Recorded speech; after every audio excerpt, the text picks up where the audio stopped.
Hey y'all, if you're looking for a new way to organize handwritten recipes, then join me in this video because today I'm going to be reorganizing some of my favorite recipes into my new recipe organizer. Hi everyone, I'm Veronica and welcome to my channel. If you're new here, I hope that you find inspiration from this video. Give it a like, a thumbs up, it really helps my channel, and subscribe for more kitchen hacks and recipe organization tips and tricks. But today I'm going to be sharing with you this new recipe organizing hack that I recently was inspired to implement from one of my favorite homemakers on YouTube. Her name is The Fly Lady. If you've seen any of my other videos, you know that I'm a huge Fly Lady fan. She uses something called a control journal to organize her home. It's basically a photo album that she puts index cards into. She writes on the index cards all of her homemaking tasks, and she organizes them into a recipe or a photo album like I'm going to be using here for my recipes. I'm kind of modifying her approach here to just specifically use my recipes, but I was really inspired by her channel because as you can see here, I have these really awesome index card boxes that I use to store my handwritten recipes. I've been handwriting recipes and putting them into these storage containers here for many years, probably almost 2 decades. And a few years ago, I did go ahead and make dividers. As you can see here, I handmade those using some Dollar Tree supplies, and I love those dividers. It's really helped me keep my recipes organized. But one thing I was having a lot of difficulty was finding some of the recipes that I'm currently using right now is kind of challenging because just having dividers to organize these recipes is not really cutting it. I have to sift through all of these recipes like you can see here, and it does take some time.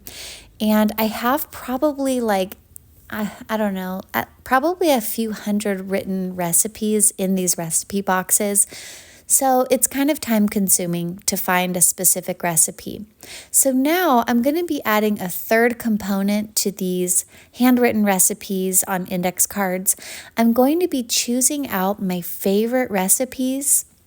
Then I'm going to be putting them into photo albums, or this one photo album that I got on Amazon. This photo album is going to allow me to keep my recipes waterproof, water resistant, so that I can use them while I'm in the kitchen. It's going to downsize and allow me to just put into the album the recipes that I'm currently using. So, there's some recipes that I know by heart where I don't really need to refer to a recipe card for. And I've written those down basically to keep them as a memory, as well as for maybe other people in my family that want to be able to make them, or maybe as like menu inspiration. But then there's other recipes that I don't have memorized, and I need to be able to access those on a regular basis. Like specifically a lot of my baking recipes and my bread recipes, I really need to reference those to make sure that I'm adding the correct amounts of each ingredient. So, since I finally got this new recipe organizer in the mail the other day, I ordered it on Amazon, and I really am excited because it's got a waterproof cover. The pages are pretty sturdy and they don't really tear when you slide the index cards into them.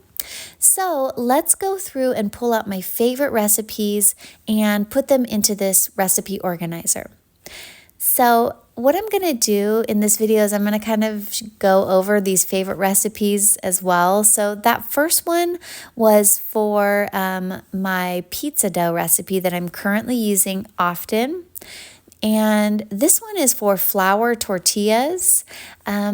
There's a channel on YouTube called Julia Pacheco. She does really great cheap meal preps, and I learned how to make tortillas from her channel. She uses all-purpose flour and I use whole wheat flour, so I modified her recipe to use it with whole wheat flour and I wrote it down, and I've been making these tortillas often. If you've seen any of my other videos, I've shared with you kind of how I do this, but I'm still memorizing that recipe and I want to be able to easily reference it.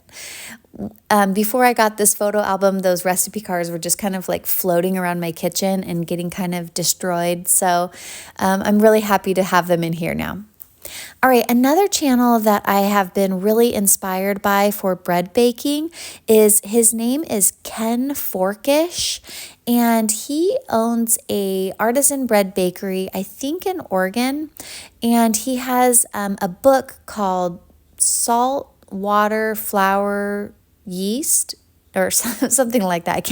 I can't remember the way he's organized those words, but it's yeast, water, flour, salt, or something like that. But his name is Ken Forkish, and he has a YouTube channel. I'm going to share in the description links to these channels that I'm mentioning, but I've been taking some of his recipes and modifying them with whole wheat flour as well. So that's another thing that I'm trying to keep memorizing is Ken Forkish recipes. He has a really unique way of baking bread, and I've kind of adapted it for my bread machine.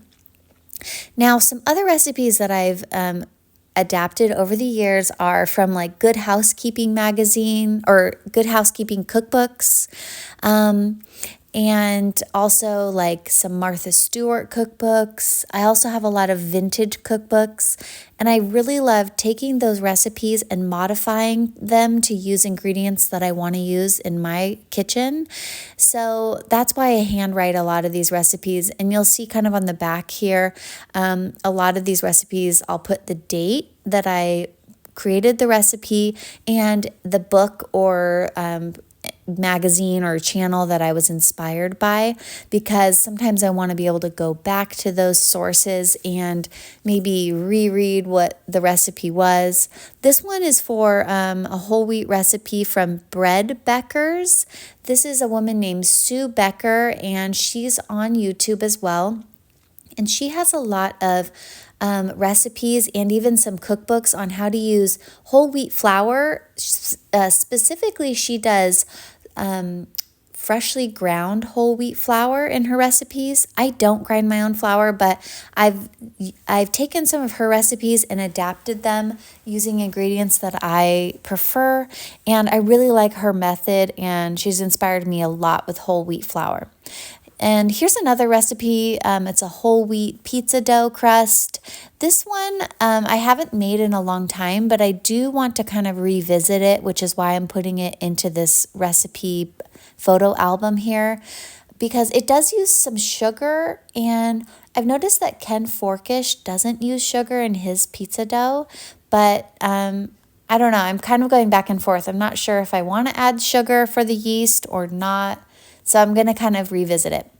Now here is a pâte brisée crust. This I made a whole food plant-based version. I think my inspiration there was the Martha Stewart pie book. She has a really good pie and pastry cookbook that I've had in the past, and I took her recipe and made it with whole wheat flour. I substituted, I think, the butter for peanut butter, and yeah, so I want to make more pie crusts as well.